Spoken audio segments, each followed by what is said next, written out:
Good evening, student. Today we are going to learn a new chapter, that is redemption of debenture. First of all, I would like to teach you. I would like to explain you what is the meaning of debenture, as I have written here. And first of all, I would like to say one thing. Please, it's an important part of theory. Don't think it's a theory, it's a part of numerical also.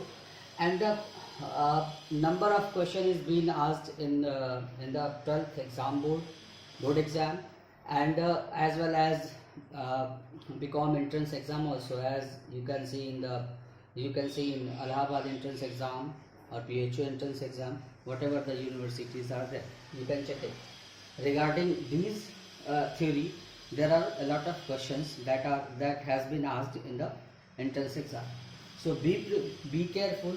I would like to urge you, just prepare a notes, just watch it, take a glimpse of, take a screenshot, and just prepare a note written by yourself. Okay, I'm going to explain.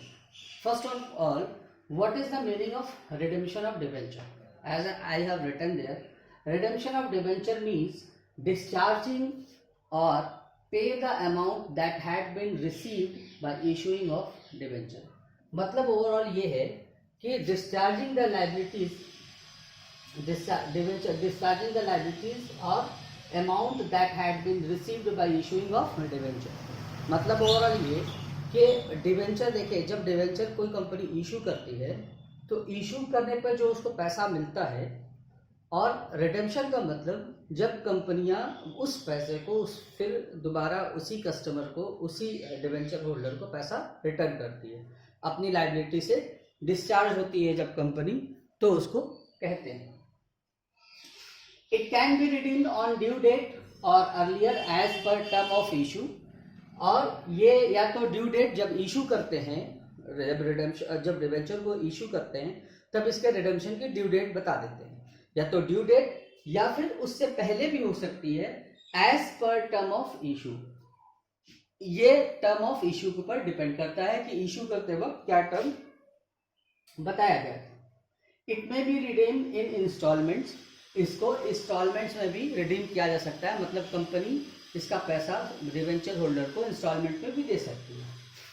ठीक है student,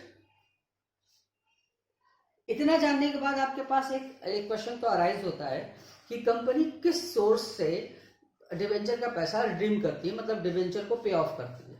ठीक है, उसकी liability को discharge करती है. देखिए कहाँ से कर सकती है. आउट ऑफ प्रॉफिट में से, आउट ऑफ कैपिटल का आप समझते हैं जो आपके पास कैपिटल है, और पार्शली फ्रॉम बोथ, मतलब पार्शली फ्रॉम प्रॉफिट और पार्शली फ्रॉम कैपिटल, मतलब थोड़ा सा प्रॉफिट से, थोड़ा सा कैपिटल से.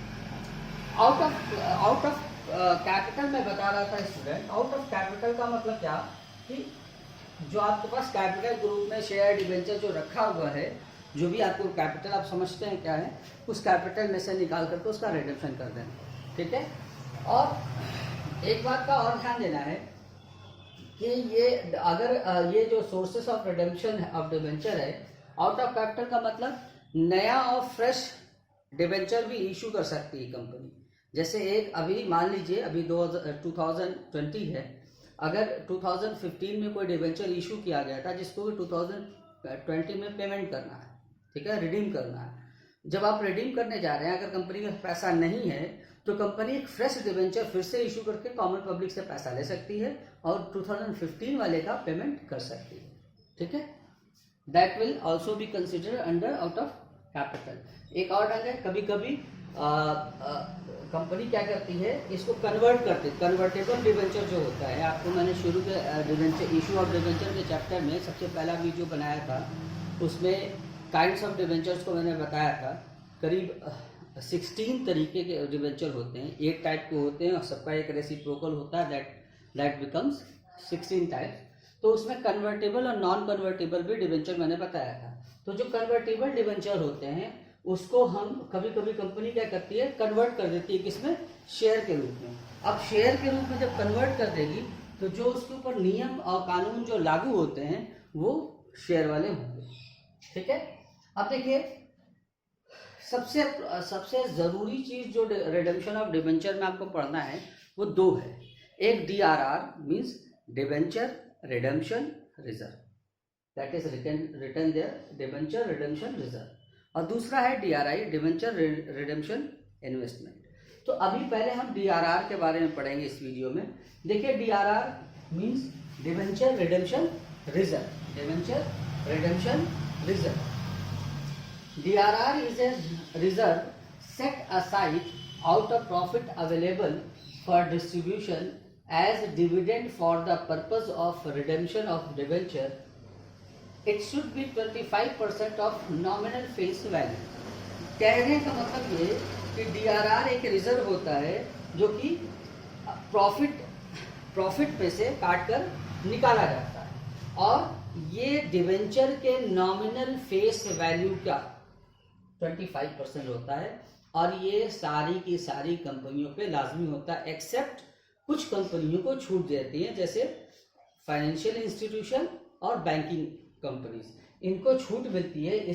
इसके अलावा जितनी भी कंपनियां, वो कंपनी जो डिवेंचर इशू करती है is liable to create a debenture redemption reserve of nominal face value of by nominal face value 25% of nominal face value.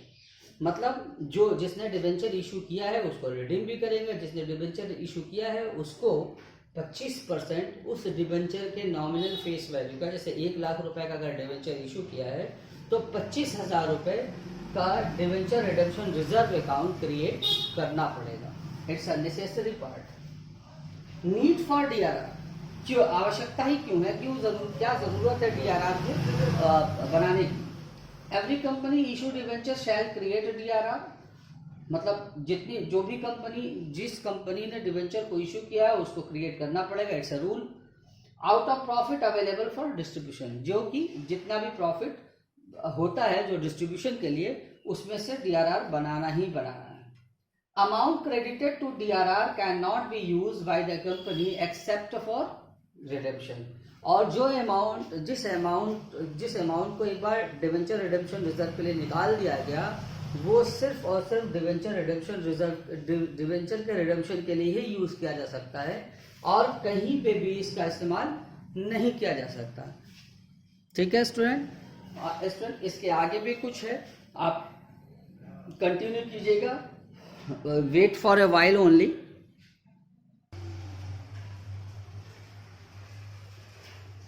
Student, now I have written here, look, exception from transfer to DRR.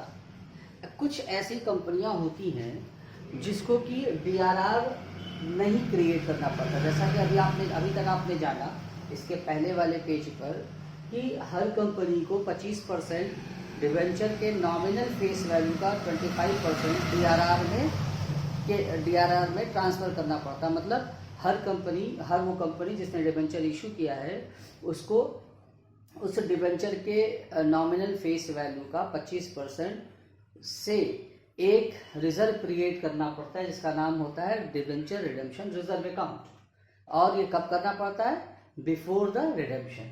लेकिन कुछ ऐसी companies होती हैं जिसे ये 25% का DRR नहीं बनाना पड़ता, that is you can say exempted from creating of DRR या exemption from transfer to DRR। देखिए कौन सी कंपनी ऐसी होती है, all the financial institution regulated by RBI banking companies, वो सारे के सारे फाइनेंशियल इंस्टीट्यूट जो कि रेगुलेट किए जाते हैं RBI से, ठीक है।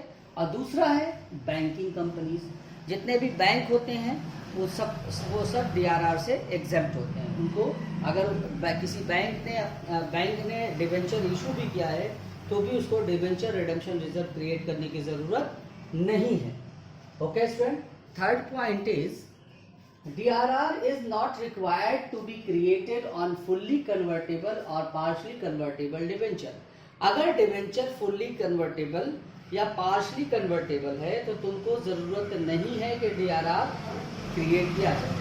DRR is created only on non convertible part of debenture. सिर्फ और सिर्फ अगर वो डिवेंचर जो आपने इशू किया, जो कंपनी ने इशू किया है, वो नॉन कन्वर्टेबल है, तभी डिवेंचर रिडेम्पशन रिजर्व को क्रिएट करने की जरूरत पड़ती है। देखिए, transfer to general reserve, actually बाद में इस डीआरआर के पैसे को जनरल रिजर्व में ट्रांसफर कर दिया जाता है। लिखा है after the redemption of debenture DRR is transfer to general reserve. देखिए, debenture redemption reserve account debit to, किसी भी रिजर्व का क्रेडिट बैलेंस होता है, अब उसको खत्म करना है तो उसको डेबिट किया और जनरल रिजर्व को क्रेडिट किया, क्योंकि जनरल रिजर्व पैसा ट्रांसफर करना पड़ता है। एक एग्जाम्पल, मैंने क्वेश्चन का एग्जाम्पल है जिसको मैं समझाने की कोशिश कर रहा हूँ, समझिएगा। और मैं फिर से आपसे एक रिक्वेस्ट कर रहा हूँ कि इसका नोट्स जरूर बनाइएगा, इसको थ्योरी में समझिएगा। ये पार्ट ऑफ न्यूमेरिकल है लेकिन और बहुत ही इंपॉर्टेंट होता है, ठीक है। So please, if I am requesting you, just prepare, just take a screenshot, just watch the videos, whatever I am explaining you, but prepare a notes by your own handwriting. देखिए example क्या है, X Limited had outstanding 20,000 6% debenture of ₹100 each, जो 20,000 debenture है जो कि 100 रुपए का है, मीन्स टोटल 20 लाख का, एंड इज 4,000 डिवेंचर, इसको मैंने शॉर्ट में लिख दिया, ये डिवेंचर है, 4,000 debenture and is 4,000 debenture going to, एक मिनट थोड़ा सा छूट गया student, going to be redeemed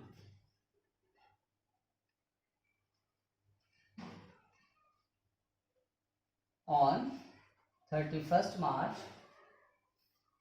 2015। ये मैंने एग्जाम्पल अपने से लिया ताकि आपको समझा सकूं। तो देखिए, अगर किसी कंपनी के पास 20,000 100 रुपए का डिवेंचर है, मतलब ओवरऑल टोटल 20 लाख का डिवेंचर है, और उसमें से 4,000 डिवेंचर रिडीम करने जा रहे हैं 31 मार्च 2015 को, तो देखिए सबसे पहले कि आपके पास अगर 20 लाख रुपए का डिवेंचर है तो डीआरआर में कितना होना चाहिए, DRR should be, DRR is equal to 25% of the nominal face value, जो कि 20,000 इंटू 100 मतलब 20 लाख होगी, तो 20 लाख का 25% 5 लाख, ठीक। बट 4,000 इज रिडीम्ड, लेकिन 4,000 रिडीम करने जा रहे हैं हम लोग, तो 4,000 डिवेंचर और 100 रुपए का एक, मतलब 4 लाख रुपए का डिवेंचर, तो 4 लाख का 25% 1 लाख, तो 1 लाख रुपया जब आप इस 4,000 डिवेंचर को रिडीम कर लेंगे तो ये 1 लाख रुपए ट्रांसफर कर दिया जाएगा, करना पड़ेगा किसमें, जनरल रिजर्व। और बाकी के जो 4 लाख रुपए हमारे, चूंकि डीआरआर था 5 लाख रुपए का, उसमें से 1 लाख रुपए जनरल रिजर्व में ट्रांसफर हो जाएगा, बचा कितना, 4 लाख रुपए। और कितने शेयर अभी और कितने डिवेंचर अभी और बचेंगे रिडीम करने के लिए, 20,000 में से 4,000 को किया तो अभी 16,000, मतलब 16,000 इंटू 100 मीन्स 16 लाख रुपए का डिवेंचर और 4 लाख रुपए का आपके पास डीआरआर हुआ ना। 16 लाख रुपए का 25% निकालेंगे आप तो फिर से वही आएगा 4 लाख रुपए, 4 लाख रुपए आपके पास रहेंगे। लेकिन जितना डिवेंचर रिडीम किया जा चुका है उसके प्रोपोर्शन में उतना ही पैसा जनरल रिजर्व में ट्रांसफर कर देंगे। और एक और इम्पॉर्टेंट नोट जो मुझे याद आया लास्ट में, कि debenture redemption reserve is shown under the sub head. Company की जब बैलेंस शीट आप पढ़ते हैं इक्विटी एंड लायबिलिटी में एक सब हेड होता है रिजर्व एंड सरप्लस का, जहां आप एसपीआर को भी लिखते थे, याद कीजिए। तो उसी रिजर्व एंड सरप्लस के सब हेड में ही इसको दिखाया जाता है, किसको, डीआरआर को, डिवेंचर रिडेम्पशन रिजर्व को, ठीक है स्टूडेंट। फिर से एक रिक्वेस्ट है, प्लीज स्टूडेंट, मैं कह रहा हूं कि बहुत इंपॉर्टेंट टॉपिक है, इसको पहले समझेंगे आप वीडियो देख करके, फिर इसका नोट्स जरूर प्रिपेयर करेंगे। ये आपको सिर्फ 12th के एग्जाम में नहीं, किसी भी यूनिवर्सिटी के एंट्रेंस एग्जाम में भी बहुत काम देगा। Thank you.